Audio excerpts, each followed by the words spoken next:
In today's video, I'm going to teach you how to upload designs to Framer. We'll walk through the exact workflow you'll use inside Framer's interface so your project is set up cleanly and behaves the way you expect. Start by opening Framer in your browser and navigating to the project and specific page you want to work on. Having the right page selected ensures any settings you apply are targeted correctly and saves you from rework later. Look to the top left of the editor for the Canvas menu. Open it, then head into Settings. This is the hub for project-level configuration and where you'll connect anything that supports or enhances your design once it's in Framer. Inside Settings, switch to the Code section. This is where custom code lives. It's useful for adding analytics, load-in animations, third-party widgets, or any lightweight script that complements your design handoff.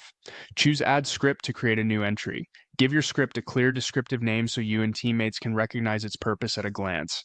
Think in terms of what it does, not just the tool it belongs to. Next, choose Placement. If the script should load early or include metadata, place it in the head. If it manipulates elements after they render or isn't timing sensitive, placing it in the body, often at the end, can help performance. When unsure, follow the vendor's recommendation. Choose the page scope. You can apply the script to a single page or more broadly. Keeping scope as narrow as possible reduces conflicts and speeds up load times.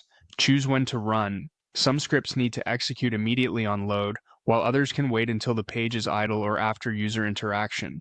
Pick the trigger that matches the script's behavior. In the editor, type or paste your code. Keep it clean, avoid sensitive credentials, and use the exact snippet provided by the service you're integrating.